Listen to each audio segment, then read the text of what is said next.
Steve McNair too. I couldn't Yeah. remember.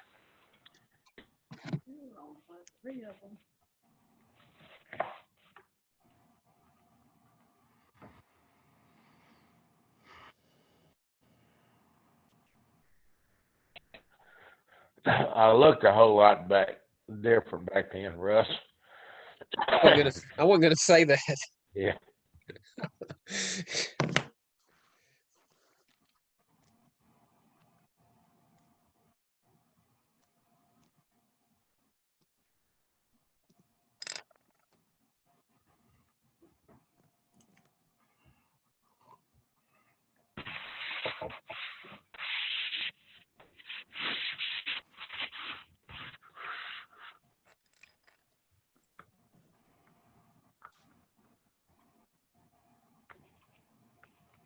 Okay. Jim, can you hear me? We've got you, Miss Petrelli. Yes, ma'am.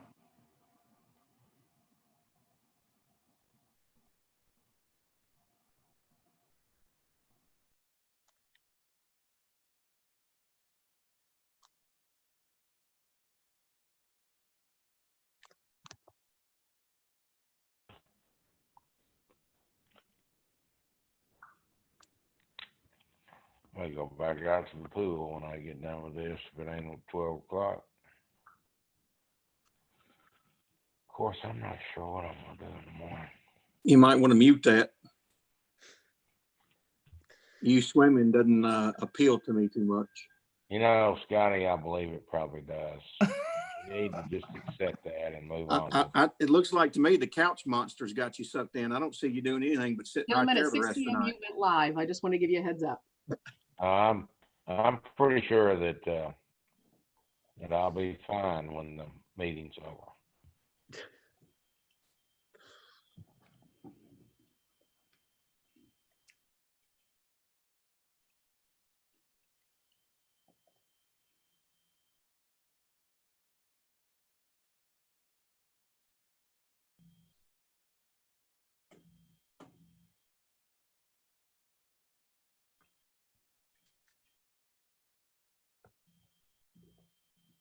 Okay, I'm looking for Peg.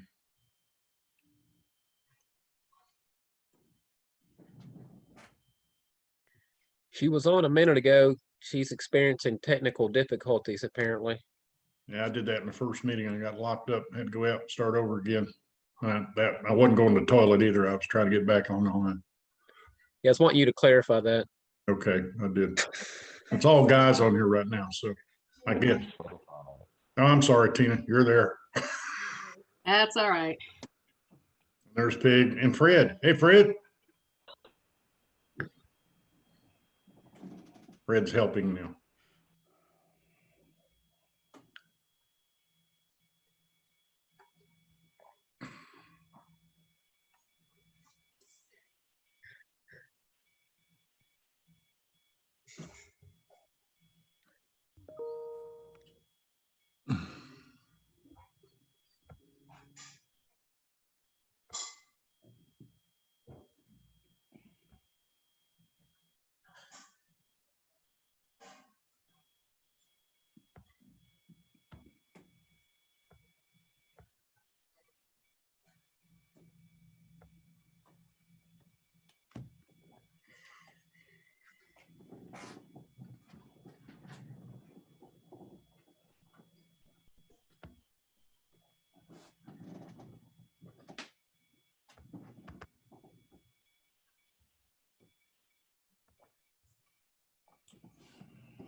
Peg, you ready to go?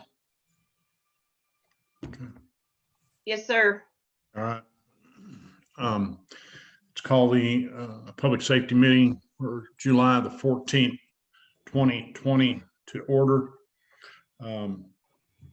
We normally go around, but we'll go however we want to go and just identify ourselves as who's here. Scotty, you're top left on my screen, so you go first. Scotty Bush, Hendersonville Fire.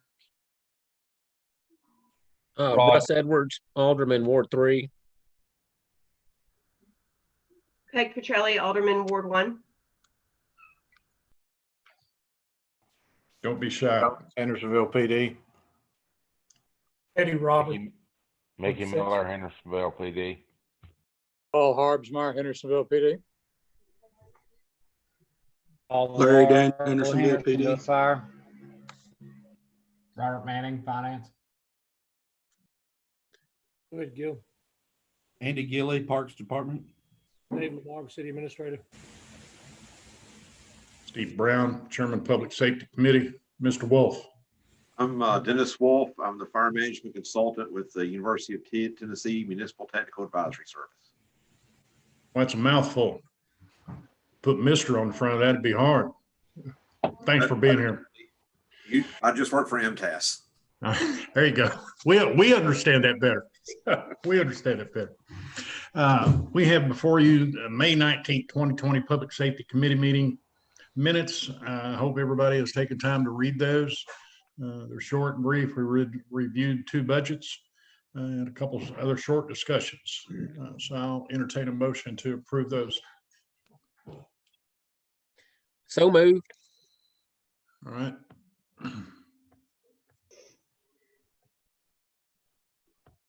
Please say yes or no when I call your name. Ms. Petrelli, Yes. Mr. Edwards. Yes. Yes, on my behalf too. Those are passed. We also have another set of minutes before you, July the 2nd, 2020. Special called Public Safety Committee meeting.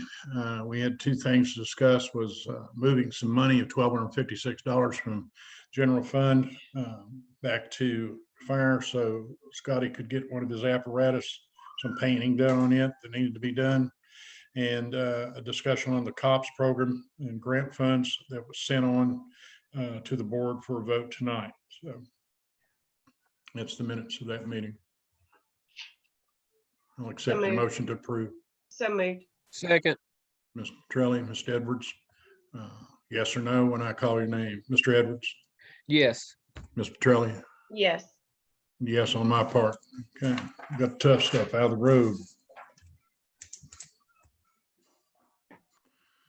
Connie, we talked about this just a few minutes ago in capital projects meeting, but I'd like for you to discuss it again what we talked about, our site selection on Station 7, the resolution there that is moving forward, and the vote that we took a while ago to move that forward to Finance Committee. Yes, so as you know, we had a study done back in March of 2017 with MTAS Representative Mr. Dennis Wolf, who's on here now. That was talked about our station study. They talked about the north side of town being the one that's suffering, or not suffering, but is growing the most, and the need for a station to be out there. Obviously, Durham Farms offered us up a piece of property. It was a little over an acre and a half. It was not really a prime, but something we could build a station on that we felt comfortable with. They offered up a second one. It was going to be very costly to get that one ready to build a station on. And then Director Gilly from the Parks Department came to us with some property there in the Parks Department across opposite corner from the horse barn. You can't beat free, especially in the times that we're in right now. It's a great opportunity for us to have a station right there. And I'm just looking for your support or your help in letting that be the chosen site for the new Station 7. We do have a resolution that we did it by resolution, basically accepting our own land because we own the land that's in Mr. Gilly's department. What bothers me is that Mr. Gilly says he wants nothing for this acreage over there. And I've known him long enough that usually he has an ulterior motive for everything. So in the future, I would be, his hand will be out someplace. But no, that's well, what I would honestly say to that is it's good teamwork, and it benefits the city. Will save us $200,000 to $300,000 in site work that we would have had to done in the land that was given to us. That's a big plus right now with the budgets and things the way they're running. So I would urge you all to pass this resolution where we can just keep this moving forward. Ms. Petrelli, Mr. Edwards. I just say I'm gonna call Scotty Bush and Andy Gilly the dynamic duo. They just work so well together. And for those that don't know, Alderman or Chairman Brown was joking with, because I know Andy Gilly and Steve Bush. I mean, Scotty Bush, they always look for the best interest of the city, and they work Yeah, well absolutely. together. And so this is a very good resolution. I hope it passes. I'm sure it will. Yep. Ms. Petrelli, Mr. Longhorn. No, I think that's good. Trust me, Andy Gilly be looking for another ATV in the park before this is over. So trust me, he's got a There you motive. go. Yeah, but I think it's a great marriage. I really do. Yeah. I It has the same benefits as the land that was given to us at Durham Farms as far as ISO possibilities in getting us to our constituents when we need to. Mr. Wolf, you got anything you want to add to that? You were part of that discussion, I think, back when we did that. So, No, sir, not really. I'm just glad to see y'all are moving forward. yep. Thank you, sir. Thank you. All right. All in favor of resolution? Chairman, Yes, ma'am. thank you. Appreciate both directors working together on that. I just have a question about the process as we go forward for the build. Are we technically in schematic design, or all right, so it's just site selection. So will an RFP go out for schematic design through construction documents? We'll probably do the RFP will come, but we want to do the one that shows their RFQ, their qualifications first. That's Okay. what I would like to see done, like we did with Station 2, so we can see what they've done as far as the people that are interested. We have met with the folks that are over this whole entire park, the capital improvement project. They are interested in coming forward with a proposal. They did come by and meet with me the other day. They do have some qualifications, but I think that's the best way, is to see what people's credentials look like, and then we'll put it out to RFP and go from there. Okay, and then the only other thing I would suggest at this point is that, even though, we're building new, in 20 years, 30 years, there always needs to be room for expansion. So any type of retention ponds or drainage, depending on the site, try to keep that as far away from the building as possible, because that will limit your means to expand. Thank you. Mr. Chairman. can I Thank ask you, a Ms. question? Petrelli. Mr. Gilly. We are, just for those that weren't on the capital projects call, we are working on a master plan for that whole section of Volunteer Park. I couldn't remember from the capital projects. Did we say option A or B? That may be a question for Chief Bush. I want to make sure as those guys work on the rest of that master plan, can you just get with them and let them know A or B so they can make sure? I'm in favor of option A. We had that conversation the other day. Okay. Obviously, the parking can be scaled down. That's not my forte. Eventually, I'd like to look at putting a truck out there before I retire, so we'd have enough for 8 people. Depending on what EMS does, I mean, we've offered it. We don't know if they're coming or not. But whatever the parking requirements are for that, we would certainly take that all in consideration and let you know as soon as possible. Can you send me that site plan that says option A on it so I can Yes. forward that to the guys doing the master plan for that? Yes, site? sir. Thank you. I'll send you both of them, but option A is the one we're leaning for, in my opinion. Thank you. All right. Anyone else want to weigh in? All right. All in favor of the resolution moving forward, signify by saying aye. Mr. Edwards? Aye. Ms. Petrelli? Aye. You have an aye from me. Thank you, Chief Bush. Seems like we're moving in the right direction here. Next is resolution 2020-42, accepting a donation from Firehouse Subs, the value of which is $18,873. I'm the sponsor. Chief Jones, you want to speak to that? Yes, sir. So some of you may be familiar with Miss Terry Goodwin. She has helped with our CPA for years. She's helped with Crime Stoppers, and she had approached me approximately a year ago to about researching us and researching so that there's no contribution from the city. I said, sure, we'll take all the help we can get. She put a lot of work in. She's actually been denied for a grant or two, but she hadn't let that hold her back.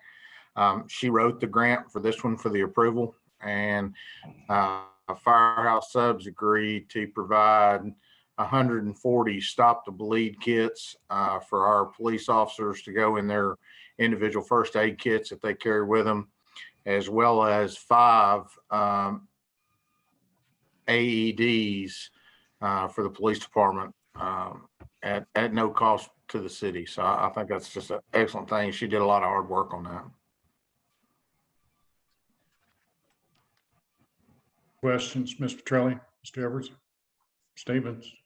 I greatly appreciate the work that Mrs. Goodwin has done. I know her dedication is above reproach. It's just amazing. Appreciate everything that CPA does. So thank you. Yes, ma'am. Anyone else? Me, I'd like to add, she's fabulous. She actually helped us with the grant that we wrote for the gear washers. If you remember a couple of years ago, it was Miss Goodwin that played an integral part in that as well. She is very, very dedicated to assisting public safety and first responders in any way she can.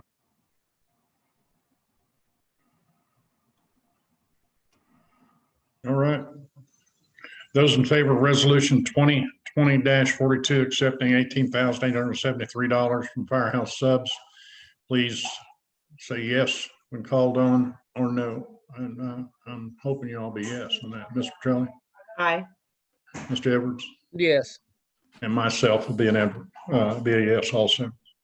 Item number 6 and number 5, I'm going to switch because item number 6 is also a resolution accepting a donation from Citizens Police Academy for our police department, for our chief and assistant chief. The value of $12,248 would be 2 Segways. The chief part, again, I was kidding on because I don't want to see either one of our chiefs on one of those.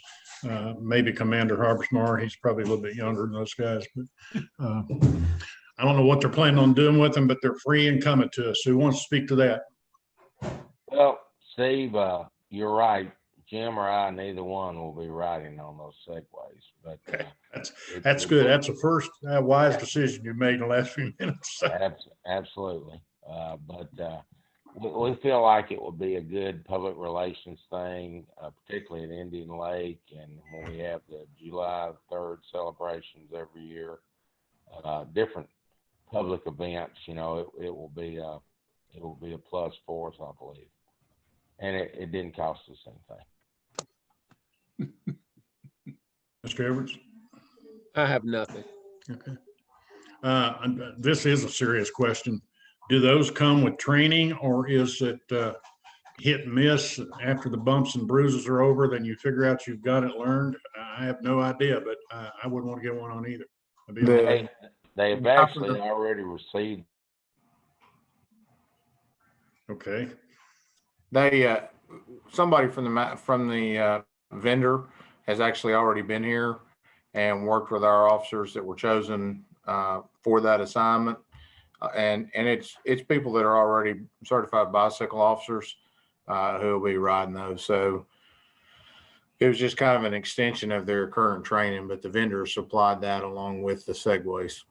Okay. Okay. That really is good to hear. Somebody would ask that question. So, all right. I like getting free stuff. This is the second time tonight we're getting free stuff. So, all in favor of resolution 2020-35, please yes if you're for that, no if you're not. Mr. Edwards? Yes. Ms. Petrelli? Aye. I'm also a yes. So there we go. When will we have guys on board those Segways, Jim?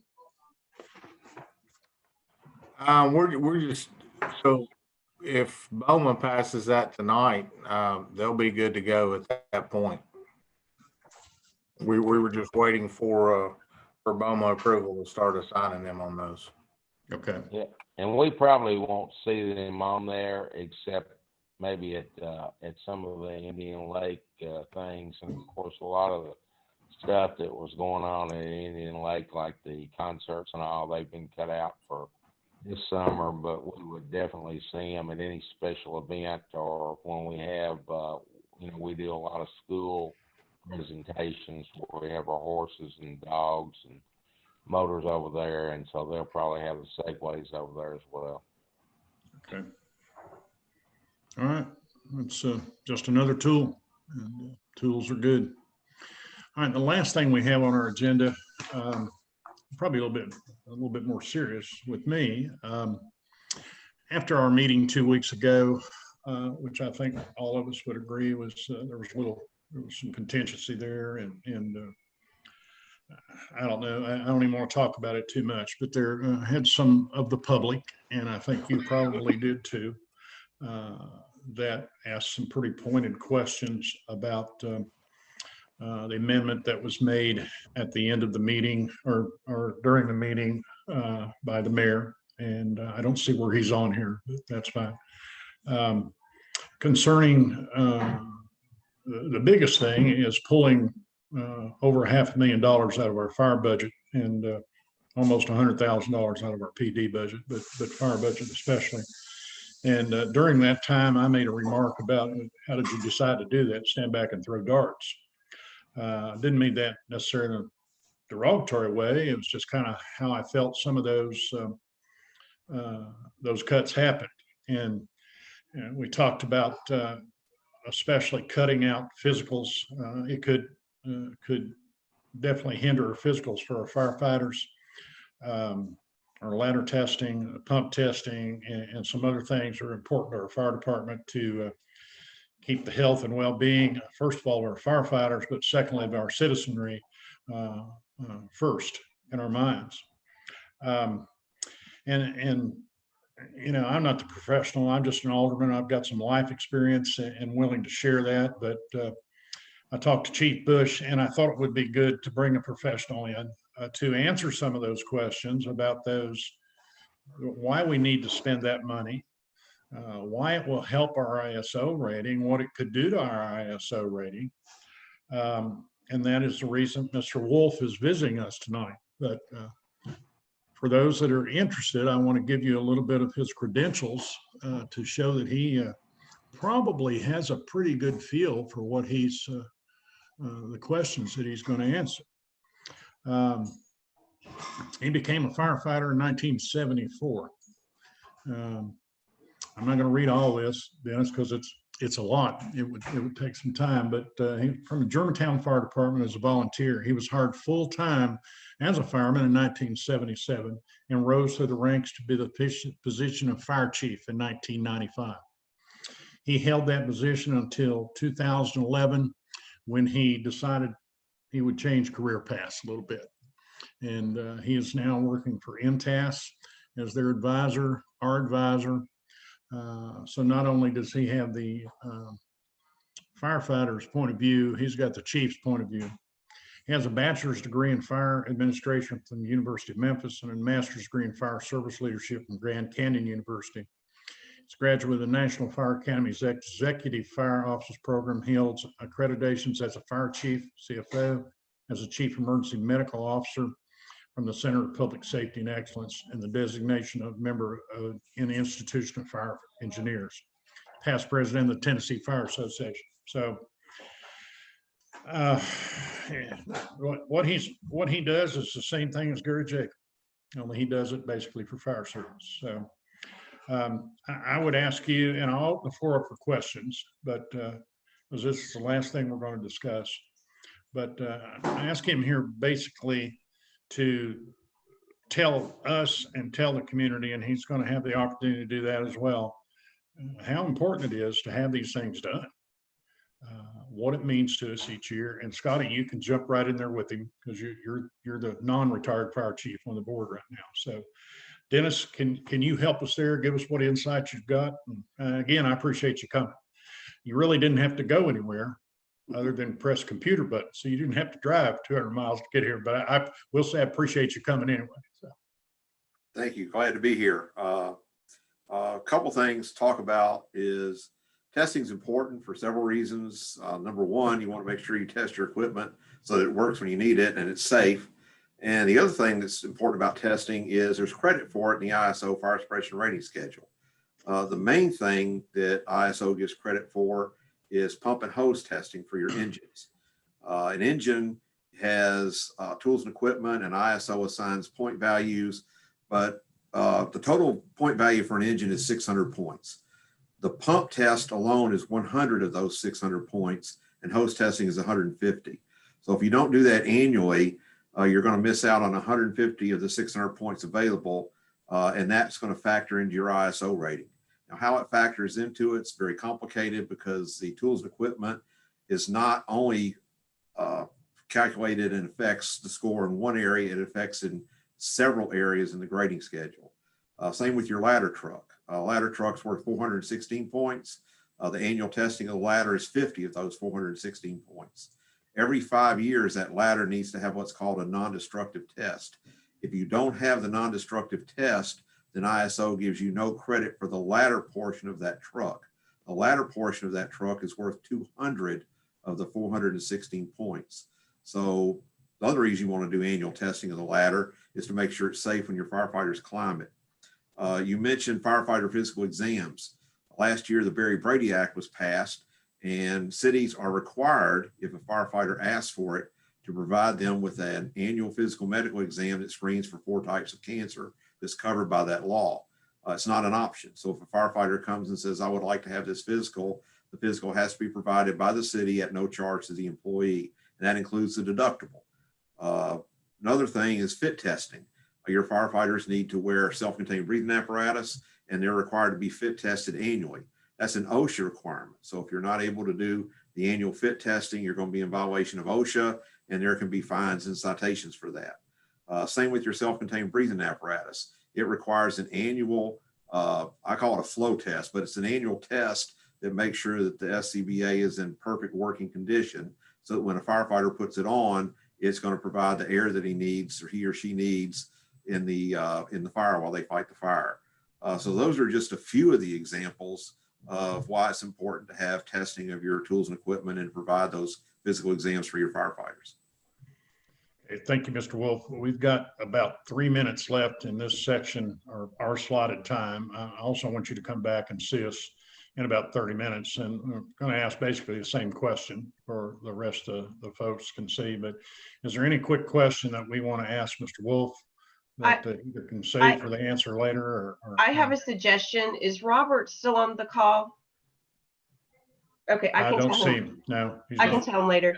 So because, and Mr. Wolf, thank you so much for being here and explaining that to us. It's really helpful for not only us, but the citizens. But what I would recommend in the budget line items is to literally highlight that red, meaning this item cannot be touched. So that I think this is the 3rd or 4th year in a row that we've had to battle to put these things back into the budget. It's an unnecessary discussion. It's just something that does not need to be touched, and not necessarily even just the fire department, but police, codes, whatever. Anything that's an OSHA mandate should not be touched in the budget. Anyway, that way nothing slips through, the discussions. But thank you. That would be my suggestion, and I could speak with Robert about it at a later point. Okay. All right. We will move out of here where general committee can move in, and then we'll be back at 7 o'clock with our report. Again, Mr. Wolf, thanks for coming. Safety committee is adjourned. I'll second that motion. Okay. Ms. Petrelli? Yes. Yes. Yes, Yes. Thanks again. thank you. Thank you, Public